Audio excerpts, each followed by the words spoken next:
Gloria a Dios, vamos a tener tiempo tremendo esta mañana. Queremos empezar con oración. Betty Stewart se cayó y se golpeó en la cabeza, está sangrando, está en cirugía ahora mismo. Queremos orar por Betty Stewart y Rocky Norris, un nuevo converso de Texas que tiene cáncer. Estadio 4 se salvó el mes pasado. Queremos orar por ambas de estas personas. Vamos a orar. Padre, te pedimos tu bendición en estas necesidades, Señor. Clamamos tu nombre, te pedimos, Señor, que toques a cada una de estas necesidades. Betty Stewart, que ayudes a cada uno de ellos. En el nombre de Jesús te pedimos. Toca estas necesidades y trae sanidad para cada uno de ellos en el nombre de Jesús. Amén. Tendremos un tiempo increíble esta mañana. Tenemos Ovidio Russo, Gary King y Daryl Elliott esta mañana. Por eso vamos a un par de anuncios antes de empezar. Si tienes alguna iglesia que vas a enviar, por favor, pásale los detalles al pastor Greg Mitchell lo más pronto posible. Lo más pronto posible.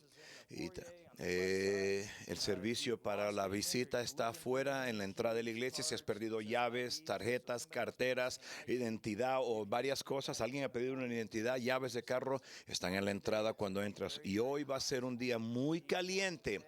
Hay una precaución de calor, de temperatura. Quiero animarte a que cuídate para que no estés mucho al sol. Cuídate y toma bastante agua. No vayas a tener exhaustiones o algún tipo de afecto a tu salud. Especialmente si estás esperando afuera para entrar, asegúrate que no solo estás parado en el sol o en el calor. Si lo haces, no tendremos que volver a orar por ti esta tarde. Dicho eso, vamos a bienvenir al pastor Ovidio Russo esta mañana.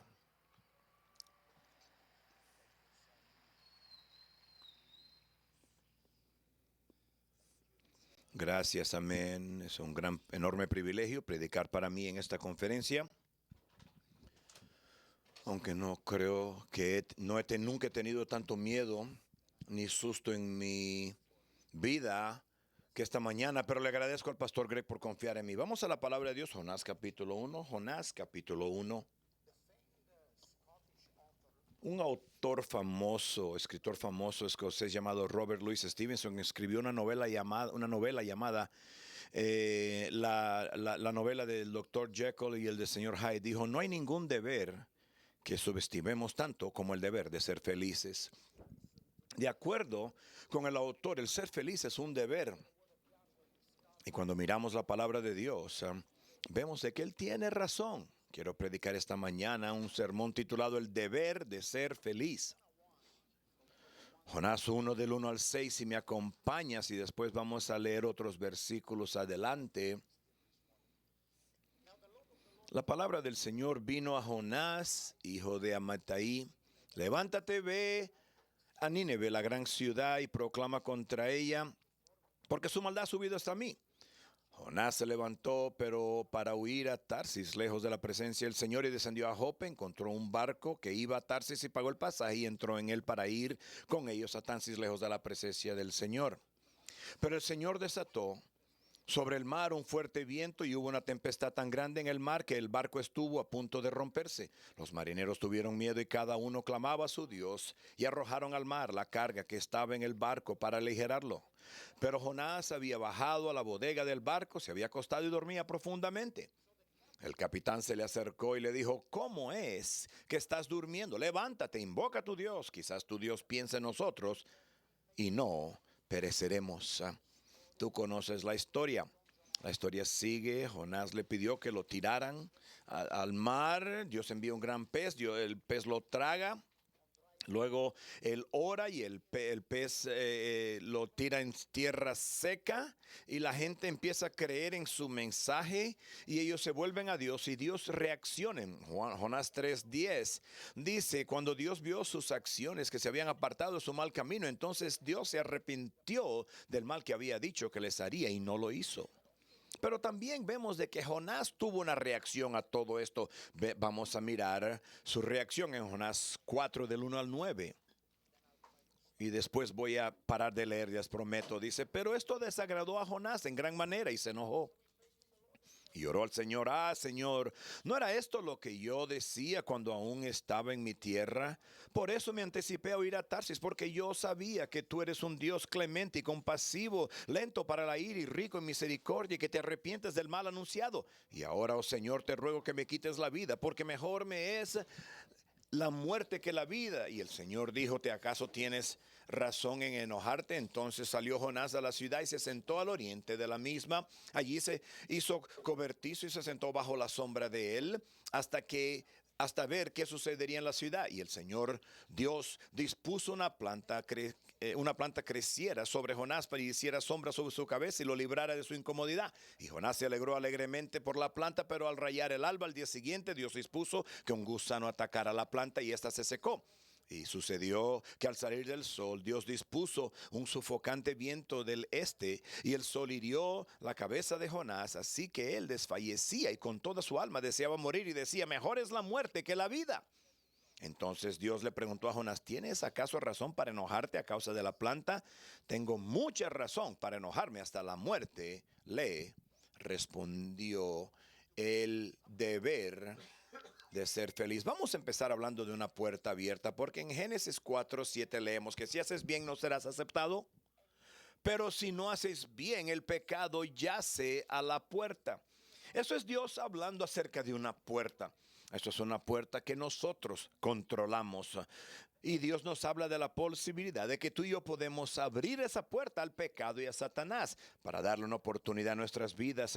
Satanás no puede destruir nuestras vidas, nuestros matrimonios, ni nuestros ministerios a como le dé la gana, pero sí existe una posibilidad muy real de que nosotros le damos esa oportunidad.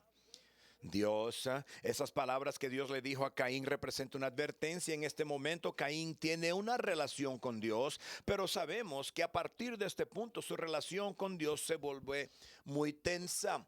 Y la historia de Caín se convierte en una historia profundamente triste. Y la razón por eso es de que él abrió la puerta que Dios le advirtió que no la abriera. El apóstol Pablo también nos estaba advirtiendo: no le des lugar o una oportunidad al diablo, en Efesios 4:27, ni dar lugar al diablo. Pero la verdad sobre el diablo es que él constantemente está buscando oportunidades en nuestras vidas. ¿Te acuerdas de Jesús en el desierto? Él estaba ayunando. Y después de 40 días tiene mucha hambre. Satanás vio inmediatamente su punto de debilidad y lo vio como una oportunidad, como una puerta posible que estaba abierta. Él se le acercó a Jesús tratando de aprovecharse de eso.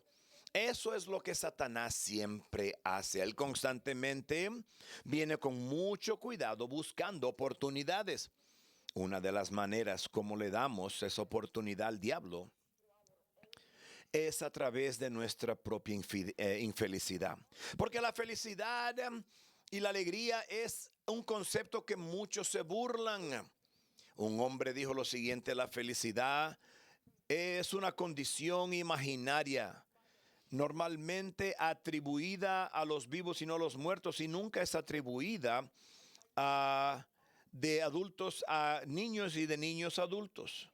Pero con todo y eso, la felicidad puede ser definida en términos reales, y lo podemos entender. Una definición del diccionario dice así: que la felicidad es tener, manifestar o estar marcado por la alegría o por el placer.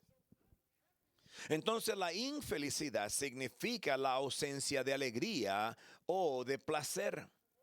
La advertencia que Dios le dio a Caín, que no abriera la puerta para el pecado y Satanás, fue dicho para Caín en el contexto de la infelicidad de Caín. Acuérdate, en Génesis 4:6 el Señor le dijo a Caín: ¿por qué estás enojado y por qué se ha demudado tu semblante?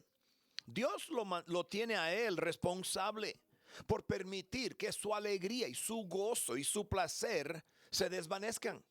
Mientras estaba trayéndole su sacrificio a Dios, su falta de felicidad, su falta de alegría, su disgusto interior es tan real que se vuelve visible en su apariencia física. Y Dios le dice: mira, ten cuidado, le darás una oportunidad al diablo. Cuando tú en tu vida cristiana y en tu servicio cristiano no tienes, no manifiestas o no eres marcado por placer o por alegría, sin querer abres la puerta para un ataque contra ti que es de naturaleza demoníaca. Porque Satanás ve la infelicidad de un hijo, de un siervo de Dios como un punto de debilidad. Y sabes que Él siempre busca explotarlo y aprovecharse de él. El primer paso que Él dará es que Él va a tratar a profundizar la miseria que sientes. Acuérdate de Jesús en el desierto, una vez más. El Espíritu Santo lo llevó allá. Él está en la voluntad de Dios, pero después de 40 días de ayuno, su hambre está a su punto máximo. Satanás se acerca y comienza a hablar con él. ¿Y qué le habla? Sobre pan. Cuando tú haces un esfuerzo prolongado para ayunar y buscar a Dios, y alguien tal vez sin darse cuenta insiste en hablar contigo acerca de pan y tocino, fajitas y enchiladas, eso aprofundiza tu miseria. Y esto es lo que el diablo estaba haciendo. El segundo paso, entonces, después de profundizar tu miseria, él te ofrece una salida de tu miseria, pero también te lleva fuera de la voluntad de Dios. Él le ofreció a Jesús una salida, Lucas 4:3. Dile a estas piedras que se conviertan en pan. Tú puedes cambiar la miseria que estás sintiendo ahora, Jesús. Haz algo. Dios no te dijo que hicieras, pero tomando cosas en tus propias manos, esto es una trampa demoníaca. Y esta fue la estrategia del diablo que él usó contra Eva. Eva estaba bien con Dios y estaba donde Dios quería que él estuviera. Estaba en el paraíso sirviendo a Dios en medio de la voluntad de Dios, en los propósitos de Dios, en ese lugar. Pero la serpiente le habló y con unas pocas palabras creó en ella un sentimiento de insatisfacción con la voluntad de Dios. La serpiente creó una infelicidad y luego se aprovechó o explotó ese sentimiento, prometiéndole felicidad fuera de la voluntad de Dios. ¿Cuántos cristianos esta mañana? ¿Cuántos matrimonios? ¿Cuántos ministerios han sido destruidos de esa manera? Satanás aprovechándose y explotando una debilidad, porque los cristianos que estaban antes en la voluntad de Dios, pero no eran felices. La infelicidad de un siervo de Dios o la falta de felicidad o de alegría de un siervo de Dios, siempre es una tremenda oportunidad y es una puerta abierta para el diablo. Volvamos a nuestro texto y pensar en Jonás, el nombre que le acabamos de leer. Este es un hombre que está en medio de la voluntad de Dios. Él es llamado por Dios, se le da un mensaje, le da una misión. Finalmente él va y predica el mensaje que Dios le dio en la ciudad donde Dios lo envió y 120,000 personas se salvaron. Eso es un comienzo, un principio poderoso de un ministerio grandioso. Pero sin embargo, a partir de ahí no va a ningún lado. Este es el primer éxito de su ministerio y fue el último. El motivo fue porque Jonás es un hombre que está tan infeliz en medio de la voluntad de Dios. Su infelicidad es algo crónico. Mira, 120,000 personas que se salvan en un día. Y en el mismo día que eso ocurre, él usa las palabras y dice, es mejor que muera. El día que tú dices, es mejor que muera, significa que no estás feliz, estás muy infeliz. Mira, hay cosas en nuestras vidas cristianas que nosotros entendemos. Hay cosas en nuestras vidas cristianas, en nuestra caminada y servicio cristiano que pueden ser muy desafiantes. Cosas que pueden estirarnos y ponernos a prueba en tiempos podemos a veces abrumarnos, cosas que nos traen decepción, desánimo, dolor, cosas que nos pueden aplastar momentáneamente, robar nuestra alegría y felicidad. Pero necesitamos tener cuidado. Porque si nuestra infelicidad como siervos de Dios se convierte en algo común en un estilo de vida, se convierte en una puerta abierta para Satanás. El libro de Jonás termina con palabras que son una reprensión. de Dios a su siervo, porque Jonás permitió que esa infelicidad momentánea se convierta en un estilo de vida. ¿Tienes acaso razón para enojarte?, le pregunta Dios. Tengo mucha razón en enojarme hasta la muerte, respondió Jonás. Eso fue la maldición de Jonás. Mira, la maldición de Jonás no fue desobediencia como tú y yo tal vez estaríamos inclinados a creer, sino que fue la infelicidad. Porque mira, él estaba infeliz y terminó haciendo la voluntad de Dios y con grandes resultados, pero él estaba tan infeliz haciéndolo.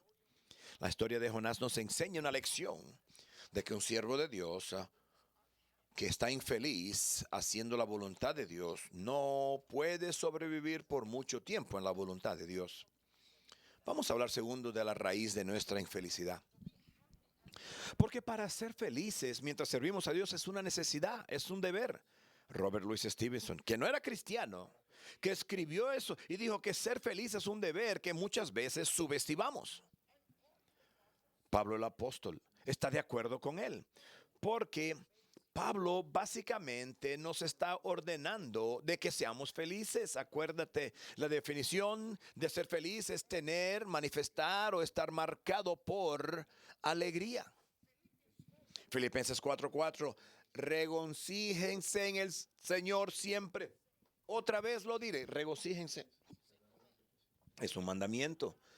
¿Por qué es que Pablo tiene que ordenarnos o mandarnos a ser felices? Primero, porque la felicidad no viene algo natural para nosotros. No fluimos naturalmente en la vida, ni nos inclinamos hacia ser felices. Naturalmente tenemos la tendencia de volvernos gruñones. Es por eso que la gente usa la frase un hombre viejo gruñón. O mujer, una mujer gruñona. Segundo, como la vida y las personas vienen contra nuestra felicidad. Mark Twain dijo famosamente, cuando más aprendo sobre las personas, más amo a mi perro. Y número tres, y probablemente más importante, es de que debido a un enfoque equivocado, tenemos la tendencia de adoptar en la vida una suposición incorrecta sobre qué es lo que nos trae felicidad, de dónde viene la felicidad, dónde están sus raíces. Y el error que tú y yo cometemos a menudo es esperar que la felicidad ocurra o sea creado, producido por cosas exteriores a nosotros. Es una perspectiva incorrecta sobre la felicidad. Eso por lo general es responsable por mucha de nuestra infelicidad.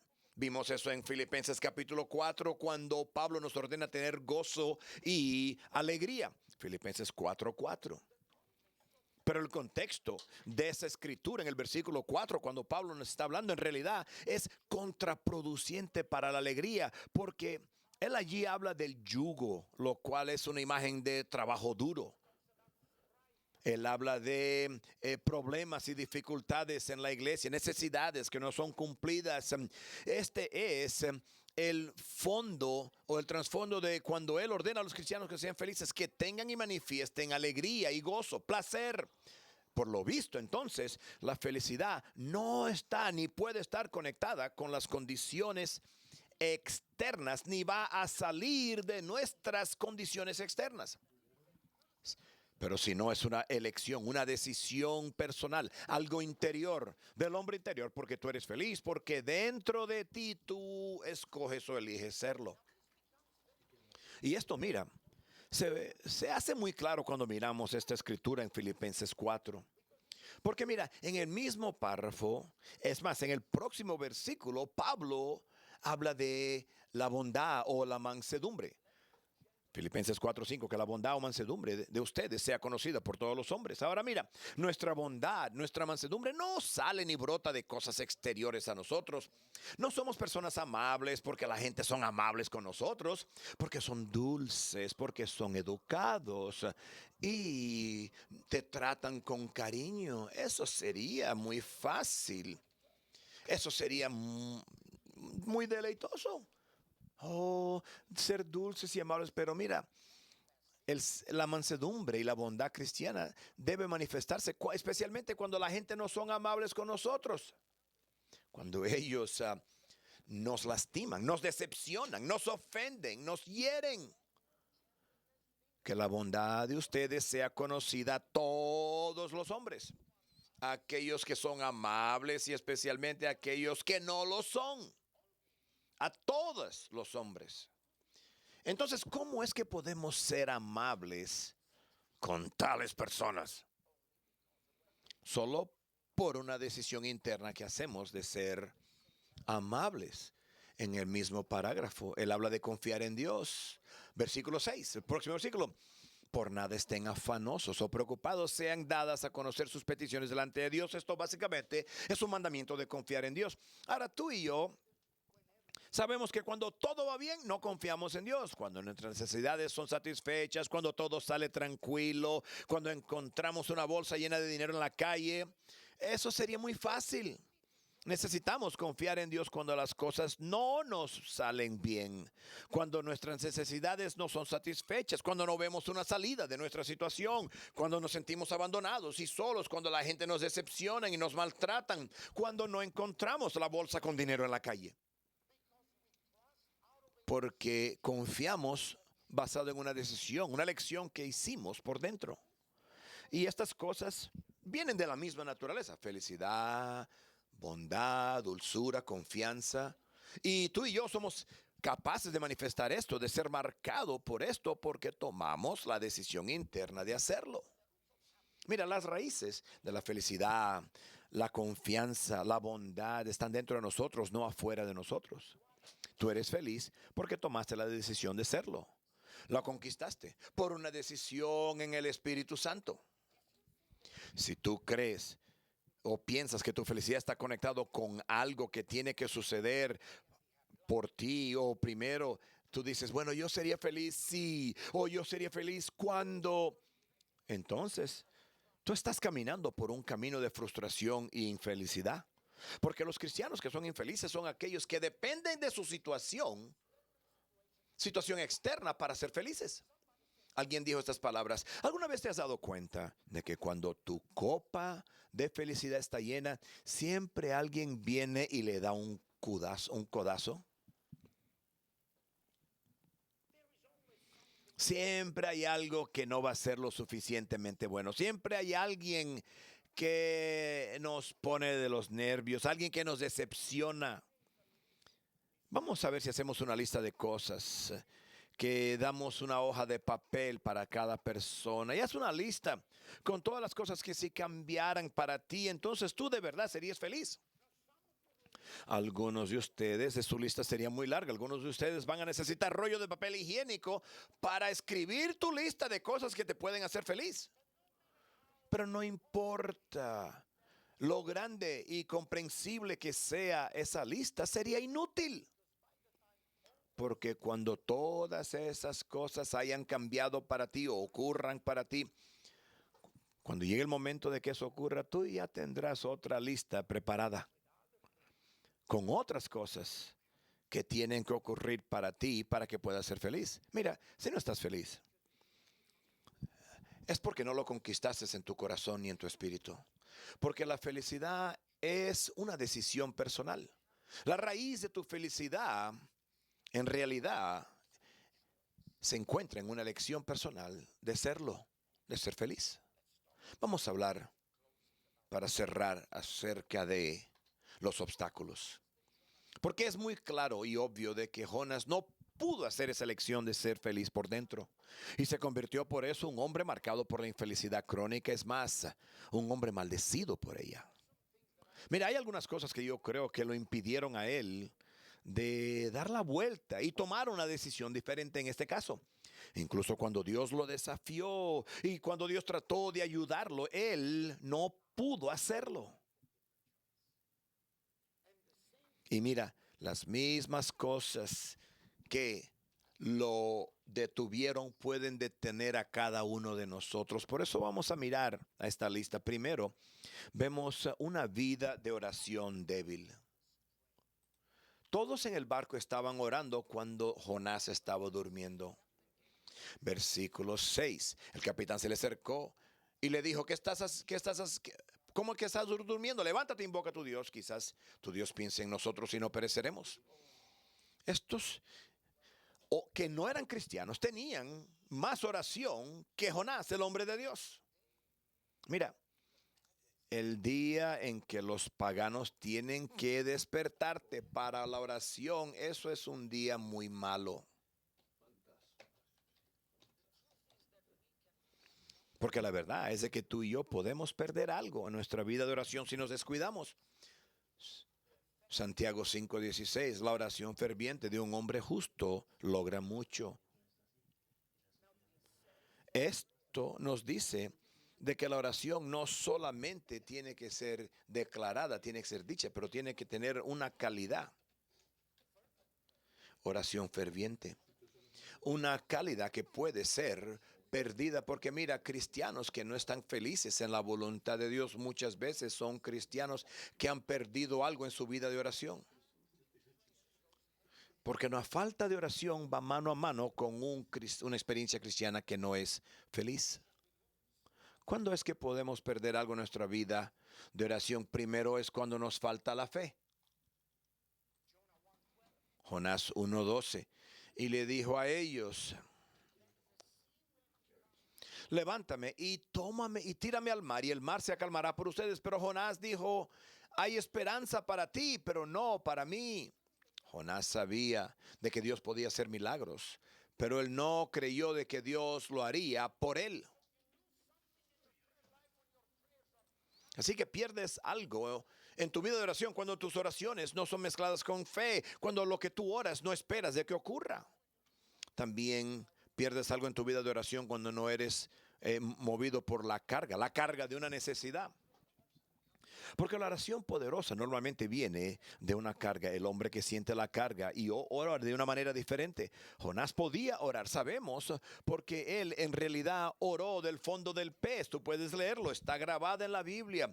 Es una oración bella y poderosa, la cual tocó el cielo, pero él oró solamente cuando estaba dentro del pez, cuando él estaba en un lugar muy apretado. Mientras él estaba en el barco, aunque había una tormenta, él encontró un lugar tranquilo en el fondo del barco para dormir, pero desafortunadamente esta es una tendencia de la naturaleza humana. Tenemos la tendencia de orar poderosamente solo cuando tenemos problemas. Perdemos algo en nuestras vidas de oración. Mira, cristianos felices son aquellos que pueden traer cosas en la oración delante de Dios en momentos regulares y los resuelven ahí porque su vida de oración es algo dinámico, es algo que tiene poder. Una vida de oración débil le causó a Jonás que no pudiera hacer la decisión interna de ser feliz. Segundo, vemos fuertes deseos personales. Todos tenemos deseos personales y eso está bien. Pero mira, si nos descuidamos, si no tenemos cuidado, podemos permitir que estos deseos personales sean elevados a un nivel más alto de cualquier otra cosa en la vida. Y esto es lo que hizo Jonás. Dios quería salvar a la gente en la ciudad de Nínive. Jonás deseaba mucho, mucho que la gente de Nínive muriera y ardiera en el infierno. Enviando a Jonás para salvarlos, cuando él huyó, Jonás planeó la destrucción de ellos. Dios quería que ellos fueran salvos. Jonás quería que ellos ardieran. Son dos deseos completamente diferentes. Dos planes diferentes. Y Jonás elevó o levantó su deseo, su voluntad encima del plan de Dios y le impidió ser feliz. Haciendo la voluntad de Dios. Y es muy fácil estar infeliz con lo que Dios está haciendo, quiere hacer en nuestras vidas, nuestra iglesia, nuestro matrimonio, nuestra familia.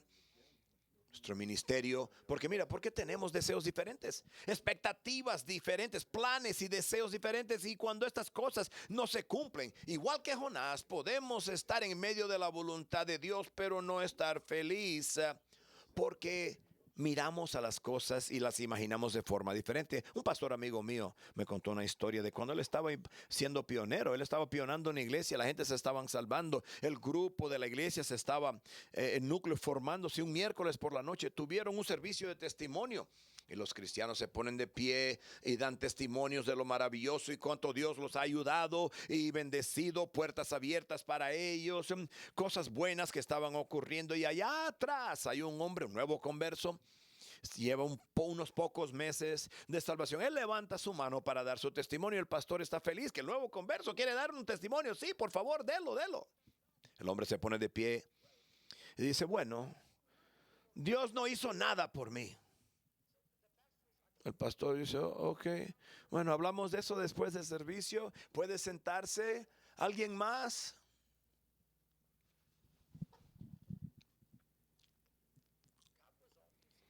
Dios, por lo visto, estaba obrando en la vida de ese hombre. Él estaba en la iglesia. Pero lo que él estaba diciendo, Dios no hizo nada que yo deseaba o planeaba o imaginaba o quería. Igual que este nuevo converso, tú y yo podemos tener la misma actitud, podemos estar muy infelices en el medio de lo que Dios está haciendo, solo porque Él no hace las cosas de acuerdo a lo que tú y yo imaginamos, deseamos o planeamos. Mira, necesitamos momentos en los cuales soltamos lo que imaginamos, planeamos y deseamos y fluir con lo que Dios realmente está haciendo. Y confiar en Dios, de que Él está obrando, Él está en control. Él tiene buenas cosas reservadas para nosotros. Confiar que su voluntad es buena, es agradable y es perfecta. Y cuando tú y yo abrazamos esa actitud hacia la vida, la alegría puede encontrar su camino y puede crecer en nuestros corazones. El tercer tropiezo que vemos en nuestra historia, en la vida de Jonás, es que él vivió una vida orientada en la comodidad. Nuestro texto nos dice de que Jonás estaba muy contento en el versículo 6. La traducción dice, Jonás estaba muy alegre, muy feliz, pero extrañamente no porque 120,000 personas se salvaron. Él estaba feliz y contento porque una planta Dios hizo crecer para darle sombra. Mira, la planta para él era comodidad, era sombra. Entonces, para Jonás pensar lo que Dios estaba haciendo en ese momento, él solo vio su comodidad. Y cuando Dios secó la planta, Jonás quería morirse otra vez. Oh, no hay sombra. Entonces no hay felicidad en Jonás. Esa era mi comodidad. Mira, si tú y yo nos orientamos hacia la comodidad, estaremos infelices en la voluntad de Dios. Porque la voluntad de Dios no siempre es algo cómodo, ¿verdad que no? Y no podemos tener todo lo que el mundo tiene si seguimos la voluntad de Dios. La voluntad de Dios no es para personas que aman la comodidad encima de cualquier otra cosa. Por eso, Jonás estaba infeliz porque él amaba la comodidad más de que lo que Dios estaba haciendo.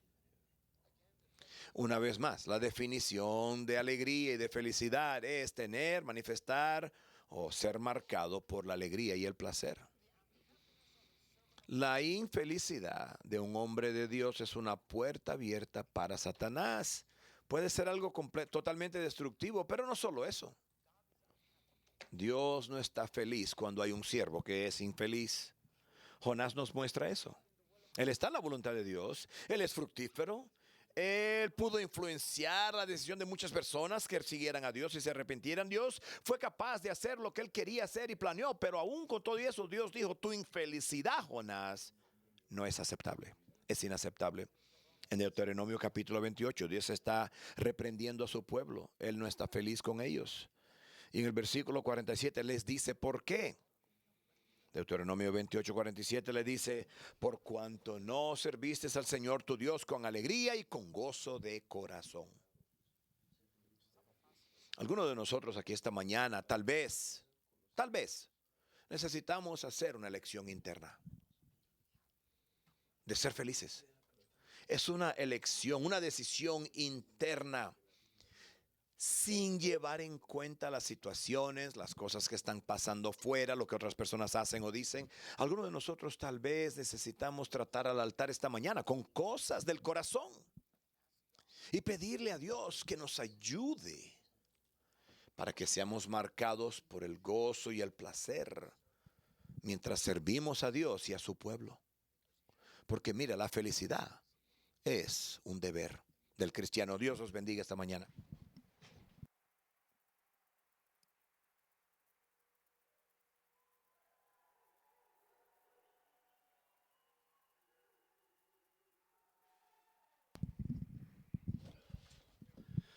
Gran privilegio poder ministrar esta mañana. Agradecido por la oportunidad y también quiero sumar mi apreciación hacia la congregación de Presca de poner esta conferencia cada 6 meses. Es mucho trabajo poner esto, pero usted no sabe, yo no creo que puedes entender completamente qué tanta vida nos da. Amén. Para nosotros estamos agradecidos por todos sus esfuerzos y su trabajo para ayudarnos a nosotros allí. Génesis 25. Génesis 25, no el 12, pero 25.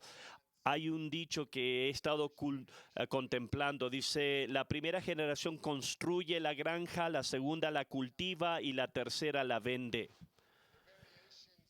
Hay variaciones de esta frase en cada país del mundo porque es una verdad muy común y el significado es inequivocado. La primera generación sangra para construir algo, la segunda generación viene y tiene la tendencia de ampliar la granja, pero para la tercera generación se vende por algo más fácil o más emocionante. El enorme costo de construir una granja se suele sentir en las 2 primeras generaciones porque ellos están trabajando y luchando para edificar algo, pero la tercera generación no batalló las mismas batallas, no pelearon, no sangraron por edificar. El costo no fue personal, el sacrificio solamente es una historia, es un recuerdo heredado. Mi mensaje esta mañana es para la tercera generación. Es recién llegado a nuestro medio y el mensaje es: no vendas la granja. En 20 años, de aquí a 20 años, si el Señor no regresa, vas a estar dirigiendo iglesias. Y la pregunta va a ser, ¿valorarás lo que te importa, lo que es más importante? ¿Protegerás la granja o la vas a vender? Y esto es lo que yo he llegado a creer. No se trata de lo que es la generación que te encuentras. Se trata de la mentalidad en que tú escoges adoptar. Tú puedes ser una tercera generación, pero puedes tener un espíritu de la primera generación, una mentalidad. El apóstol Pablo le dijo a Timoteo, para discipular con una mentalidad de una cuarta generación. Segunda Timoteo 2:2, lo que has oído de mí ante muchos testigos, encarga a hombres fieles que sean idóneos para enseñar también a otros. Pablo, Timoteo, hombres fieles y otros también. En el reino de Dios, la tercera generación no está supuesto a vender la granja, están supuestos a crecerla, cultivarla y dársela a la cuarta generación, que van a cultivarla, protegerla y darla a la próxima generación. Y aquí conexión que va a crecer y va a ampliar el reino de Dios. Eso solamente pasa cuando cada generación ve la granja por lo que es sagrada. Esta mañana vamos a mirar 2 hermanos gemelos, Jacob y Esaú.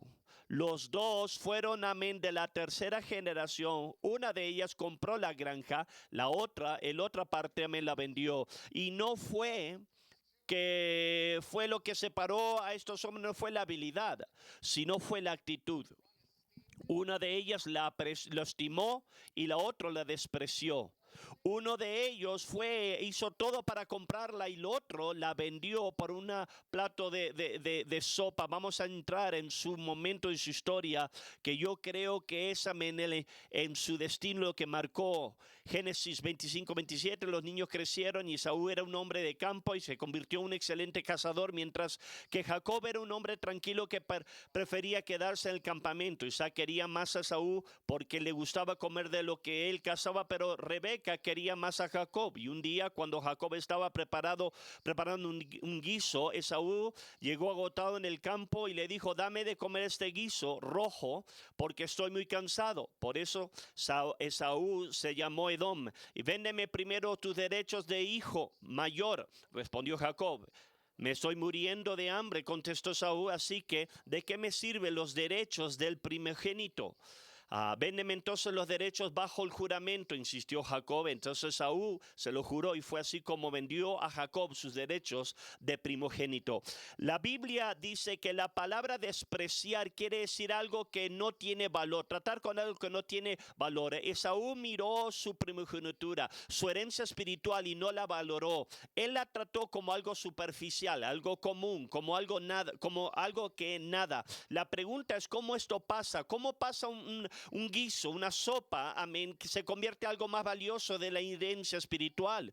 Y todos podemos mirar la historia de una distancia y burlarnos de Esaú por esta tontería, pero la verdadera pregunta que tenemos que preguntarnos esta mañana: ¿qué tanto valor yo le doy a mi herencia espiritual? ¿He llegado a despreciar alguna parte de mi herencia espiritual? Y a medida que yo he estado estudiando esto, vender la granja, yo he descubierto algo importante. Y eso es que la gente rara vez vende la granja de una vez. La venden por secciones. Venderlo todo a una primera vez sería demasiado definitivo. Hay historia aquí, hay una clase de conexión, está el lineaje aquí, hay emoción involucrado a un extento, a un grado. Entonces se dicen a sí mismos: bueno, es solamente supervivencia de vender una sección, de quizás de escribirlo como sabiduría. Bueno, puedo usar estos recursos en otro lugar, o puede ser una mejor inversión, amén. Mientras que nosotros vemos a Esaú en el final momento de la venta, la verdad es que toda la sección de la granja ya había sido vendida. Ya había empezado a tratar cosas sagradas como algo común. Sección por sección empezó a desmantelar su granja hasta que no había nada de valor en su mente. Esta mañana quiero destacar 3 partes sagradas de la granja que no podemos permitirnos de vender. Esto obviamente, tú puedes hablar de muchas cosas, pero si vamos a preservar y crecer y cuidar lo que se nos ha confiado, tenemos que valorar estas cosas. Y quizás puedes pensar esta mañana: bueno, nunca voy a vender la granja. Pero si estás vendiendo estas secciones, estas partes, o pensando de esto, ya estás yendo en ese camino. La primera sección que quiero animarte para mirar y valorar como sagrado es que no vendas sacrificio personal. No vendas personal sacrificio. El destino no viene barato. Se forja en el fuego de la entrega personal. Lo hemos escuchado toda la semana, la necesidad de vertir tu vida. Y me preocupa que estamos viviendo una generación que está obsesionada con lo que es llegar al destino. Todos quieren llegar al destino, pero no están dispuestos a tomar el viaje. Llégame ahí, tráeme a ese lugar, llévame a mi destino. Pero el viaje va a ser difícil. Ahí es donde está la lucha, ahí es donde están los problemas. Y la gente va a hacer lo que tiene que hacer ahora para evadir sacrificio personal. Posición instantánea, ministerio instantáneo, expresión instantánea. Quieren graduarse de la universidad y convertirse en directores ejecutivos de una empresa. La mayoría de los eruditos, amén, nos dicen que Jacob y Esaú tenían más o menos unos 20 años cuando vendió su primogenitura. Eran suficientemente mayor para hacer decisiones y vemos a Esaú despreciando su primogenitura, vendiéndolo por un guisado. Y sabemos cómo la historia se desarrolla. Años después, amén, Jacob va a tomar la bendición para, amén, lo que es engañar a su padre, agarrar la bendición. Esaú viene de los campos, se da cuenta que esto es lo que pasó, le pide a su padre que le dé otra bendición, pero es demasiado tarde y ahora está lleno de arrepentimiento, rencor hacia Jacob, y tú tienes que escuchar qué rápido él reescribe la historia. Génesis 27:36. Con toda razón le pusieron a Jacob, respondió Esaú.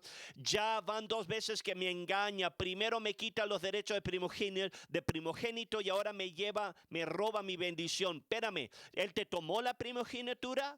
Escúchame, él te engañó a ti. Esto no es lo que la historia nos dice. La historia nos dice que tú la vendiste, tú la despreciaste, tú no la valoraste. Cuando, amén, tú vendiste la granja y le estás culpando al que compra. Es aquí donde mucha gente se amarga, no valoran, amén, y después lo pierden y después empiezan a culpar a otros, se enojan contra otras personas que están experimentando las bendiciones de Dios. Ahora, por otra parte, Jacob, él tuvo que haber estado pensando a sí mismo que él había ganado. Él agarró la primogenitura, él, amén, robó la bendición. En todo, amén, cuento aquí, oficialmente es el primogénito, con toda la gloria y los privilegios. Él ha llegado al destino, él deseaba esto y ahora está ahí, pero las cosas no funcionan así en el reino de Dios, no hay atajos. Dios te enseñará el valor de lo que tú tienes de una manera u otra. Siempre va a haber un costo personal que pagar. No puedes evitarlo, no importa qué hábil seas. Esaú planeaba matar a Jacob, entonces Rebeca envía a Jacob a la casa de lo que es su hermano Labán, y ahí es donde Dios empieza a moldearlo a través de la vida con el tío Labán. Empieza a comenzar a experimentar ahora el costo personal de la granja por sí mismo. Jacob, es tiempo de trabajar, es tiempo de tomar este viaje aquí. Es importante darnos cuenta del patrón de la gracia de Dios en nuestras vidas al nosotros pagar, amén, el costo personal. Porque antes que Jacob llegaría a la casa de su tío Labán, Dios se encontró con él en Betel. Dios le dio a Jacob un encuentro personal y una promesa personal. Nunca te las arreglarás en el reino de Dios con una fe de segunda mano. Tú tienes que tener un encuentro personal con Dios. Y en ese momento en Betel marcó a Jacob, le dio la fuerza para soportar los siguientes 20 años. Cuando le cambiaron su sueldo 10 veces, cuando su novia se la cambiaron, Dios le estaba mostrando, no puedes planear esto y robar esto. Esto es demasiado costoso. Tienes que rendirte por ello y te va a costar la vida. Cada uno de nosotros aquí en esta mañana tendrá que tomar su propia cruz y seguir a Jesús. Y si tú estás en esta mañana aquí tratando de evitar lo que es el costo personal, déjame ahorrarte tiempo, no es posible. Todos nosotros tenemos que tener el tiempo y gastar tiempo en la casa del tío Labán. Y Jacob, amén, fue a la casa de Labán como un niño tratando de tramar y manipular su, amén, camino. Pero 20 años después, él sale de aquí un hombre ya que pagó un alto costo personal. Él ha sangrado por ello, ha vertido su sudor ahora y él valora la granja a otro nivel. Él se encuentra con Dios una vez más en Peniel y amén. Y ahora una vez más el hombre conoce el costo, lo que está involucrado. No trata de planear bendición. Ahora está luchando por esto. Él está desesperado y dice: no te soltaré hasta que me bendigas. Él ya tenía el papel, él ya tenía la posición, él ya tenía las palabras de su padre, pero ahora finalmente se da cuenta, sin la bendición de Dios, nada de esto vale. El apóstol Pablo llegó a la misma conclusión en Filipenses 3, donde dice: todo lo que era de mi beneficio, ahora lo considero pérdida, amén, por causa de Cristo. Quiero conocer a Cristo y el poder de su resurrección y la comunión de compartir sus sufrimientos. amén, el compañerismo de compartir en su sufrimiento. Pablo entendió que no se trata de logros personales, sino se trata de sacrificio personal. Se trata de entrar en el compañerismo, compartir el sufrimiento, los sufrimientos de Cristo Jesús. Estaba hablando con una pareja recientemente. Dios se estaba moviendo en este hombre en estas últimas semanas entre nuestra conferencia y diferentes eventos. Estamos sentados hablando y él me preguntó que necesitaba darle tiempo, entonces tenía 17 minutos de mi casa al aeropuerto a las 4:30 de la mañana. Le dije, bueno, recógeme, vamos a hablar. Entonces él me recogió y me está diciendo la historia que se está abriendo de Dios retándolo a él, que él estaba en la conferencia, se estaba registrando lo que estaba en una clase de español y lo sacaron de la clase de español y ahora Dios está tratando con él para que pueda aprender árabe.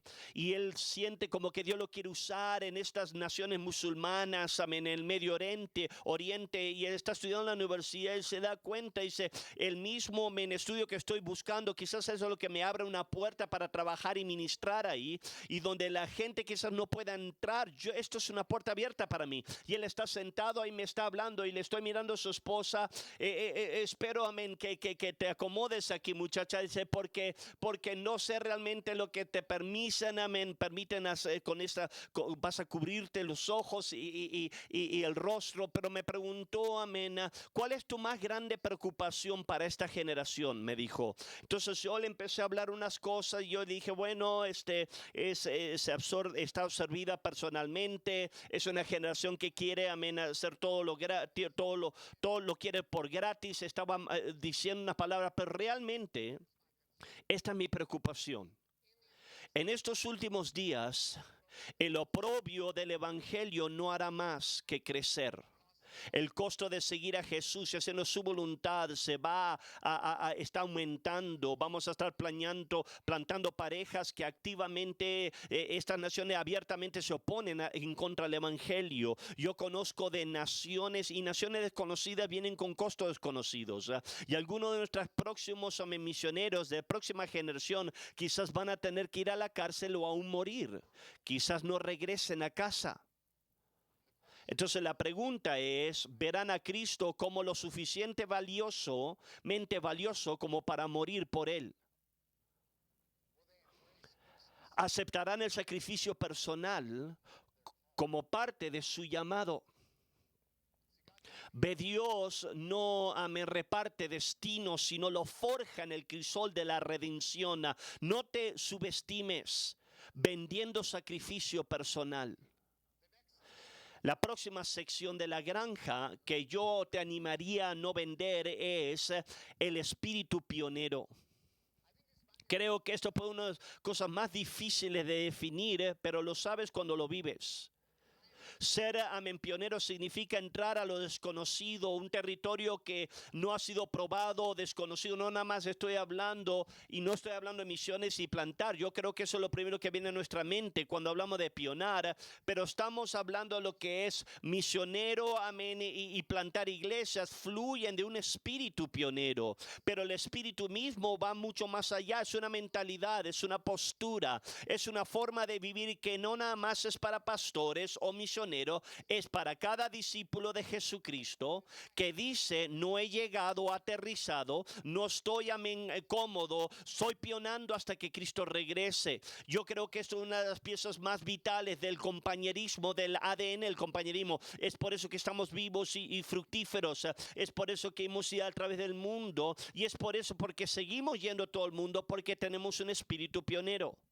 Pablo capturó la idea de ese espíritu pionero en Filipenses 3 cuando él dijo, no es que ya lo haya conseguido, amén, todo o que sea perfecto, sin embargo sigo adelante esperando alcanzar aquello para lo cual Cristo Jesús me alcanzó a mí. Hermanos, no pienso que yo mismo lo haya logrado, ya más bien una cosa hago, olvidando lo que queda atrás y esforzándome por alcanzar lo que está adelante, sigo avanzando hacia la meta para ganar el premio de Dios que ofrece iglesia mediante su llamamiento celestial en Cristo Jesús. Pablo era un hombre que está entrando al ministerio y ha estado en el ministerio por 30 años al escribir esto. El espíritu pionero siempre empuja, crece, siempre desea más de Dios. No desde un lugar de tormento o vergüenza. No es la actitud de que sabes que nada de lo que yo hago es bueno suficiente o no puedo ser lo suficiente bueno. No, es un lugar de lo que es un hambre. Que todavía hay más tierra por poseer. Debo de trabajar mientras que es el día. Una de las cosas favoritas que yo he experimentado a través de los años con el pastor Warner fue estas llamadas por teléfono que recibo a las 9 o a las 10. Él espera que salga yo de lo que es de la oración, y él ha estado trabajando, y es donde él lee su Biblia y su oración, su devoción. Tiene una máquina de café enfrente de él donde él aprieta un botoncito, no sé cuántos expresos ya cuando me llama se ha tomado. Y él me llama de tiempo en tiempo y me dice: Garrett, tú no vas a creer lo que he leído en la palabra de Dios. Y me empieza a decir estas escrituras. Nunca he visto esto y no puedo ni creer eso. ¿Cómo esto? Y él está hablando de esto y explicándome. Y yo pienso, esto es un hombre que ha estado predicando la palabra de Dios por 50 años. Y todavía, empuja, todavía se está, buscando, y buscando por Dios. Esto es el espíritu pionero que obra en el corazón del pastor, Warner, y eso es lo que lo mantiene de quedarse, lo que es tranquilo. No nada más eso, es muy contagioso. Sirve a la iglesia, mantiene la cultura viva con un hambre, mantiene la iglesia, empujando hacia adelante las cosas de Dios. Escúchame, hasta que estemos enterrados, no, nos quedamos tranquilos, seguimos pionando. Ese mismo espíritu, cargó a Jacob a través de lo que es el desierto, 20 años en la casa de Labán. Él no nada más sobrevivió y sufrió, él pionó su camino. Él avanzó a través de un territorio desconocido con nada más que una palabra de Dios. Después la casa de Labán era un territorio desconocido, traicionado, engañado. Él tuvo que pionar a través de manipulación y decepción. Escúchame, la gente te va a dañar, pero tienes que seguir empujando hacia adelante. Tienes que seguir pionando. No puedes parar y dejar que te agarren tu espíritu pionero. Cualquiera que fuera la situación que la vida le presentara, hizo ajustes y siguió avanzando. Nunca paras de crecer, que te empuja hacia la eternidad.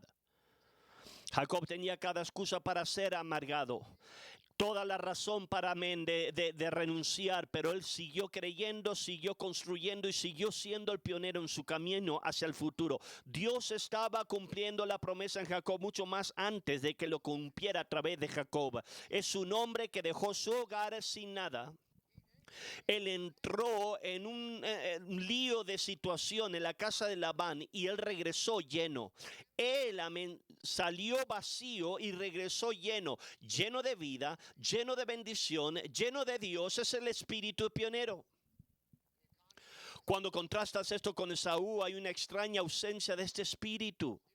Él no valoraba la primogenitura, ser primogénito. Él valoraba la comodidad. Él no luchó por lo que es ser primogénito, sino él simplemente lloró por ello. No presionó, sino se apartó. ¿Por qué? Porque él carecía un espíritu de pionero. Y aunque Jacob luchó por obtener la bendición, Esaú estaba ya huyendo y cazando, y no podía distinguir lo que era sagrado a lo común, y como resultado pasó toda la vida buscando las cosas equivocadas.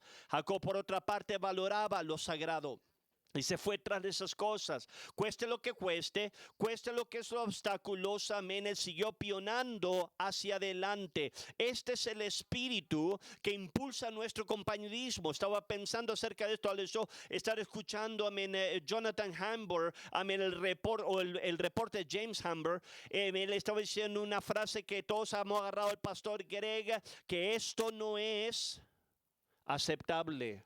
No es aceptable. ¿Sabe lo que quiere decir? Eso es un espíritu pionero, una sencilla frase. Lo que es, esterilidad no es aceptable. El espíritu pionero no se queda cómodo, lucha. Amén. Cuando la resistencia viene, el espíritu pionero dice, ¿sabes qué? Voy a descifrar esto. Esto no es aceptable. No voy a quedarme, amén, satisfecho aquí en este lugar por nada menos de lo mejor que Dios tiene. Estoy empujando hacia adelante. Amén, contiende con Dios y encuentra un lugar de producir fruto, aún incluso en la casa del tío Labán. Cuando la novia se le cambia, no te das cuenta, no te das por vencido. Amén. Cuando tienes un espíritu pionera, una puerta cerrada no te detiene, vas a descifrar cómo abrir esa puerta. Tú crees, amén, que Dios te va a ayudar a ser fructífero. Él te va a ayudar a resolverlo. ¿Por qué? Porque servimos a un Dios pionero, un Dios que hace algo de la nada, un Dios que va delante de nosotros con respuestas que ni siquiera sabemos que necesitamos todavía. Ese mismo espíritu es lo que yo admiro al pastor Warner por años, durante años. Le preguntaron años atrás, amén, una pregunta que yo estaba pensando años atrás. La cosa del pastor Warner y la iglesia de Tucson es que nunca ha parado de pionar esa iglesia. No hay manera de escribirlo, es como que la ciudad es fresca para él. Siempre está tratando de resolver. Hemos hecho esto y hemos ido a este lugar. Cuando yo descubro algo y pienso que es un evangelismo y ya entiendo esto que me toma tiempo, un par de años, el pastor Warner dice, bueno, pero realmente la mejor manera de hacerlo es el mejor, la verdad, pero yo acabo de descifrar esto, ¿me puedes dar un año para disfrutarlo? No, vamos adelante. Muchas cosas han caído en el camino de lo que es el camino del pastor Warner, que lo pararía mucha gente, un accidente de coche, ¿verdad? Bueno, yo que vamos a pastorear una silla de rueda. Yo todavía me voy a mover hacia adelante, esté caminando o esté rodando, voy a seguir hacia adelante. Él nunca para de empujar, de pionar y fluye en la iglesia. Mantiene a un hombre o una iglesia de 50 años, mantiene fresca una iglesia. Este último año hemos tenido muchos conversos, personas sumadas a la iglesia, que ellos se asombran de que la iglesia tiene 50 años de edad. Se sorprende cómo 50 años se siente tan fresco. Eso no es una estrategia, eso no es un programa, no es un edificio nuevo, es un espíritu. Es un espíritu pionero que comienza con el pastor y fluye hacia las personas. Pero cuando el pastor se queda estancado, la iglesia se convierte, amén, trancada. Tenemos que reconocer, amén, que la granja muchas veces no se vende, se pierde. Si tú pierdes el espíritu pionero y asumes el espíritu de lo que es quedarte conforme, eventualmente vas a perder la granja. Si no uno sigues empujando hacia adelante, quizás enfrentes obstáculos, amén, culturales o generacional, amén. En lugar de ser pionero, te frustras y, amén, te quedas cómodo y dices, ¿sabes qué? Voy a mantener lo que yo ya tengo. Voy a no nada más tratar de destrozar esto. No voy a tratar de perder esto. Déjame mantenerlo. Tú puedes, amén, quedarte como en una mentalidad que se queda, amén, cómoda en vez de un pionero. Yo creo que el pastor Mitchell habló esto de un pastor aficionado, ¿verdad? De un hobby, amén. Solamente hacer lo suficiente, manteniéndolo, mientras que la gente venga, te paguen el saldo, amén. Mientras que sigamos, amén, haciéndolo como que plagamos una iglesia aquí, lo regresamos y hacemos esto y mantenemos, amén, nos mantenemos a flote. Eventualmente tú y tu ministerio va a convertirse en estancado y no va a haber nada de entregar con tu iglesia. Años atrás yo sentí como que estaba perdiendo el contacto con la generación joven. Al tú envejecer es un poco difícil para entender a la generación joven y es muy rápido, esto pasa, ¿verdad? Cada 5 años estoy perdiendo el contacto. Antes era como 20 años, ahora yo no tengo ni idea de lo que están diciendo, están hablando y no tengo un traductor. No sé ni lo que estás diciendo y formando palabras. Y yo estaba frustrado, amén. Realmente estaba frustrado porque realmente no entendía cómo pensaban, no entendía cómo hacían lo que hacían y me frustraba porque yo pensaba que no me estaba conectando con ellos. Y yo estoy tratando de poner visión, vamos a ir a ganar al mundo, vamos a cambiar a Tucson, estoy virtiendo, poniendo y están hablando cosas que yo no entiendo. Entonces yo vine y se me ocurrió un plan. Yo decidí que esto es similar a ser un misionero,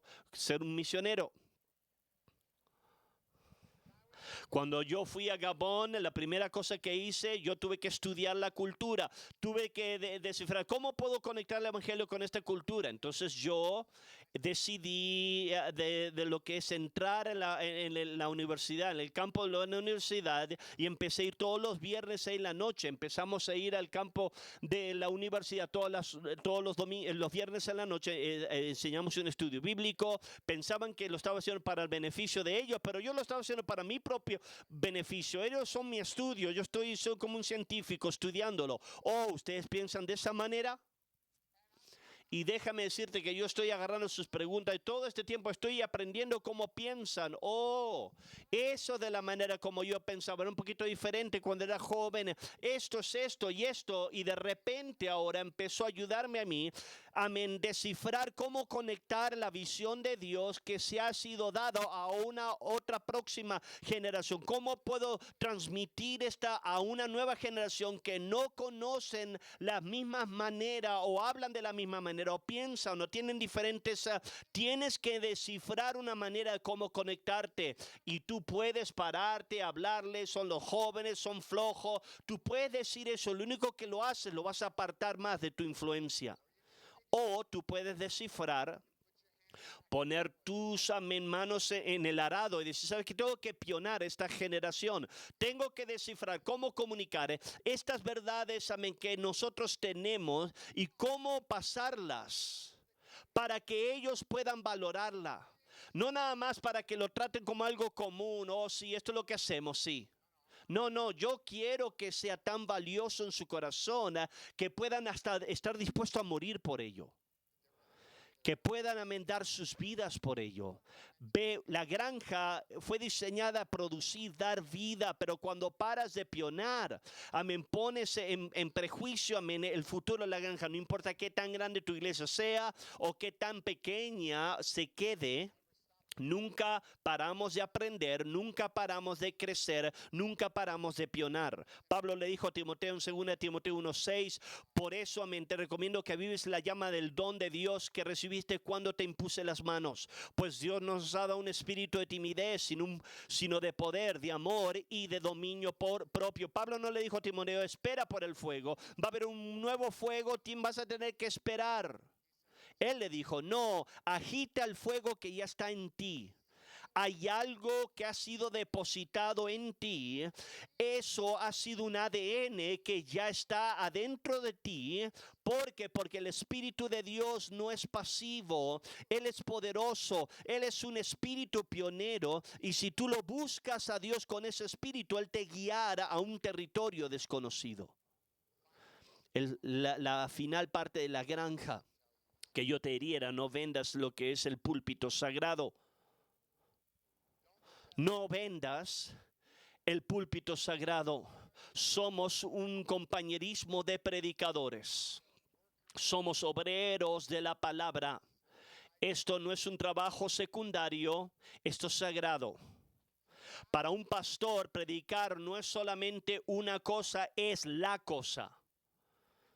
Cuando las viudas necesitaban cuidado de la iglesia primitiva, Pedro no disminuyó la necesidad, pero dejó la prioridad muy clara. Nosotros vamos a darle la responsabilidad a ellos y nosotros vamos a darle la atención de nosotros a la oración y al ministerio de la palabra. Y tú quizás piensas, bueno, sí, Gareth, sí, yo sabemos esto, ya ha sido, tenemos que ir al baño, pero espérame, dame un tiempo. Porque la tecnología está amenazando esta sagrada tarea en muchas maneras. Quiero mirar este último punto a través de lo que es el avance tecnológico. En marzo del 2025, en Helsinki, Finlandia, la iglesia luterana de San Pablo celebró un servicio donde la inteligencia artificial escribió la música, creó las imágenes, incluso escribió el sermón y a través de lo que es una pantalla predicó, amén, a un público que estaba ahí presente. Todo generado bajo la inteligencia artificial, escrito por inteligencia artificial para la gente real, para gente real. Yo leí de eso y yo pensé, eso es una locura. Estoy tan contento que eso no va a ser nosotros. Y después, un niño pequeño, que Dios lo bendiga, que dices en el sur, oh, bendiga su corazón. Un jovencito en nuestra congregación vino, amén, sonriendo. Y estaba tan orgulloso porque él tenía que haber un estudio bíblico en la escuela, pero no sabía cómo empezar. Entonces es lo que hizo, que lo que hace la gente en la escuela. Él habló con su mejor amigo ChatGPT, que es inteligencia artificial. Le dijo, necesito ayuda, escribir un estudio bíblico. Nunca he hecho esto. Y ChatGPT le dijo, bueno, yo te puedo ayudar con eso. ¿Qué tema quieres enseñar? Bueno, yo no sé. Empezó a escribir de repente esta inteligencia artificial. Yo te puedo dar escrituras por esto. Yo te puedo dar lo que es un bosquejo de esto. Y este niño está tan orgulloso de sí mismo. Pastor, me dijo, en 15 minutos yo tuve mi estudio bíblico ya hecho, preparado. Yo estoy parado ahí. Estoy enojado, afligido y muy asustado, muy asustado. Porque eso no es un estudio bíblico. Eso es una máquina que analiza la santa palabra de Dios. No fue personal, no fue en oración, definitivamente no era sagrado.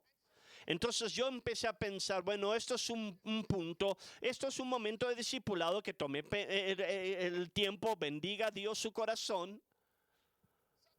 Algo que pensar para después, y después leí esta cita esta misma semana. El médico que te atenderá dentro de 20 años está usando ChatGPT para aprobar sus exámenes médicos hoy, inteligencia artificial. Eso te da comodidad y te da esperanza. Eso te quiere decir, Dios, ven rápido, ¿verdad? Maranata. Y después me di cuenta que esto es un problema de no vender la granja, y me forcé a preguntar. Entonces los pastores de nuestros púlpitos dentro de 20 años estarán predicando sermones escritos por inteligencia artificial. ¿Ya está ocurriendo? Entonces aquí está mi súplica final a la próxima generación de pastores que vienen en nuestro compañerismo. No entregues el sagrado púlpito a la inteligencia artificial. Pregúntate a ti mismo, ¿cuánta autoridad le estoy dando a la autoridad, a lo que es inteligencia artificial sobre mi púlpito y el estudio de la palabra de Dios? Yo no estoy en contra de herramientas, yo no estoy en contra de eso. Yo creo que esto puede ser que te puede ayudar, pero el pastor Warner siempre nos dio un aviso: tienes que tener cuidado. Puede ser una herramienta, pero puede ser una herramienta. Tienes que tener cuidado que no te empiece a formar a ti, que no te empiece a controlar a ti. Hay momentos donde la tecnología puede ser una herramienta de buscar en escritura, ilustraciones, traducir un sermón. Estas cosas pueden ayudarte, pero escúchame, lo que yo nunca voy a hacer, yo nunca voy a pedirle a inteligencia artificial qué significa esta escritura. Es más, tú puedes, yo no sé lo que está pasando con estos problemas, estos programas de la Biblia. Tú puedes poner desde que Dios amó al mundo en estos programas de la Biblia, y es como que el círculo te hace esperar. Nunca escuché, tengo 85 traducciones porque Dios amó de tal manera. Tú puedes leer, pues de repente aquí en ChatGPT sale, y el problema es que Jesús empezó a decirme lo que la escritura significa. Entonces tuve que reprenderme. No me digas lo que esa escritura amén significa. Ese es nuestro trabajo. Y empezó a decir perdón, a disculparse. Yo nunca voy a preguntarle a inteligencia artificial, puedes escribirme un sermón de 3 puntos. Yo no hago estructura, entonces puedes ayudarme con la estructura. ¿Por qué? Porque la palabra de Dios es sagrada, es la palabra viva de Dios, no es nada más contenido, es revelación.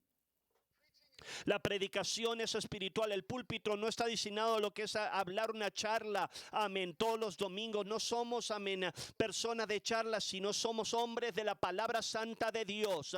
Somos, amén, portavoces del Dios Altísimo. Hay algo sagrado y sobrenatural cuando cuando un hombre se para tras un púlpito, empieza a declarar la palabra de Dios. El mismo Espíritu Santo que se ha estado moviendo a través de él, a través de toda la semana, se mueve en esa congregación. Somos hombres que trabajamos la palabra de Dios para obtener la mente de Cristo para un momento específico, una iglesia específica, para un pueblo específico. Pablo le dijo a Timoteo, en 2 Timoteo 2:15, esfuérzate por presentarte a Dios como un obrero aprobado. Primeramente tienes que entender que tienes un público de uno, Dios, cuando Él es nuestro público y Él es el que tenemos que ser aprobado por Él. Muchos de ellos es un obrero, es un hombre, amén, que no nada más va y hace lo que hace, no, ese es un obrero, un artesano, amén. La palabra que usa, que no necesita ser avergonzado. Cuando tú no tienes cuidado con la palabra, vas a avergonzarte. Uno que maneja correctamente la palabra de verdad, en otras palabras, la tratas con reverencia, con asombro, con respeto para la palabra de Dios. En otras palabras, Pablo le está diciendo a Timoteo, no tomes atajos cuando hablamos de la palabra de Dios. La gente no necesita un sermón pulido, necesitan una palabra que ha sido obrada. ¿Sabe lo que necesitan? Necesitan un hombre que salga de la mina sucio, ropa rasgada, con el pelo despeinado, saliendo de esa cueva, diciendo la palabra de Dios. Mira lo que encontré, este pequeño diamante encontré de la palabra de Dios.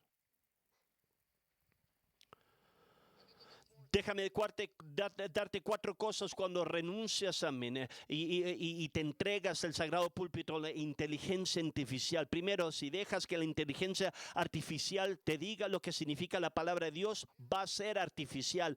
Inteligencia artificial no está lleno del Espíritu Santo, no es santificada, no importa qué tanto, amén, le eches. Fue puesto, amén, por gente caída, diseñada por mentes caídas. ¿Sabes? Hicieron una prueba en inteligencia artificial, hicieron una empresa falsa con falso correo electrónico, leyes falsas, hicieron toda una empresa falsa y empezaron a tratar de descubrir 7 modelos de lo que era poder usar, y usaron todo esto falso y lo pusieron en la inteligencia artificial, y en el proceso de eso, la inteligencia artificial descubrió un correo electrónico declarando que a las 5:30 de esa noche van a cambiar al próximo programa de inteligencia artificial. La inteligencia artificial tuvo una elección y va a ser reemplazado. ¿Qué fue lo que hizo? La inteligencia artificial encontró otro correo electrónico respondiendo a una mujer que tuvo un buen tiempo ayer. Quiero que arreglar mi departamento, y se da cuenta ahora y manda un correo electrónico al del hombre de la empresa. ¿Sabes qué? Tú, amén, no cambies tu manera de pensar. Le voy a decir al mundo, amén, que tú estás teniendo, amén, una postura de adulterio. Imagínate, una máquina está manipulando a su creador. Eso te debe aterrorizar, especialmente cuando se trata de la verdad. ¿Sabes? El creador, lo que es, amén, la inteligencia artificial, dijo, es asombroso cuánta gente confía en esto. El que lo creó, amén, empiezan a decir cosas. Tengo niños, y tienes niños. Porque si confías en la inteligencia artificial para que estudie la palabra de Dios, el que controla eso va a controlar tu teología, y solamente el Espíritu Santo debe tener esa autoridad. Seguramente, amén, tu identidad como predicador va a ser lo que es artificial. Toma años encontrar tu identidad como pastor. Es la palabra de Dios. y estás luchando, estás imitando a gente. A veces yo pensaba que era Richie Ruby como pastor, estaba esperando y no lo soy. Yo traté y miramos que el sermón ayer, hay niveles a esto. Yo no estoy en ese nivel, no. Tú puedes tratar de imitar, hacer muchas diferentes cosas. Pero un día tu voz estás predicando y dices, ¿sabes qué? Ahora sé porque Dios amó tanto al mundo, y ahí cambia tu voz, porque Dios amó tanto al mundo. No vendas ese proceso. Desarrolla tu identidad como predicador al tú luchar con la palabra de Dios. Lo tercero, si vendes tu púlpito a la inteligencia artificial, vas a perder tus relaciones reales. Te empuja al tú luchar con la palabra de Dios, a llamar a tu pastor, a hablar con tus hermanos. Cuando te das a la inteligencia artificial, vas a robarte de eso. No reemplaces tu pastor con una comunión y la comunión de hermanos. La mejor relación que yo he tenido es cuando yo he hablado la palabra de Dios con otros hombres. Y lo cuarto, si vendes tu púlpito a lo que es a la inteligencia artificial, comienzas a ver una cámara de lo que es vacía. Empieza la inteligencia artificial, te pone un pastor y te ve tu sermón. Ese es un buen pastor. No necesitas pastora, no necesito tu afirmación. Esencialmente tú vas a terminar con una palabra y una teología y una relación donde se va a formar a tu propia imagen, porque estás viviendo en un cuartito que te está diciendo lo que quieres escuchar. Te va a dar más de ti, que es muy amena lo que es que te llama esta generación, lo llama. Hay algo tan importante, amén, de lo que es tan importante en lo que es en la lucha de escribir un sermón por ti mismo, amén. Escribir un sermón debería ser como sentirse donde Jacob, amén, luchando en Peniel, leyendo, orando, escuchando, amén, orando y pensamiento, amén. Y tienes que, donde Dios te da un pensamiento, no tienes una pluma para escribir. Eso es el proceso. Proverbio 23 dice, compra la verdad y no la vendas. ¿Por qué? Porque la verdad te va a costar algo, te va a costar energía, tiempo, esfuerzo, y porque siempre habrá una tentación de venderla. Lucha para conseguir la mente de Dios, para venir al púlpito con algo que está en ti. Lucha por la bendición de tener la palabra de Dios en tu boca. Escúchame, Jacob y Saúl fueron a la tercera generación y uno vendió la granja, el otro la compró. El futuro de la fe, amén, continuó con aquel hombre que estuvo dispuesto a pagar el precio. Yo creo que Dios nos da los dos para que nosotros lo podamos comparar y decir, ¿cuál yo seré? No seas una tercera de generación discípulo, amén, con una generación, amén, de mentalidad de tercera generación. Necesitamos una generación que está dispuesta a comprar la verdad, dispuesta a pagar el alto precio por la granja es sagrada. Una generación que va a dar su vida para crecerla, protegerla y pasarla a la cuarta generación. No vendas la granja.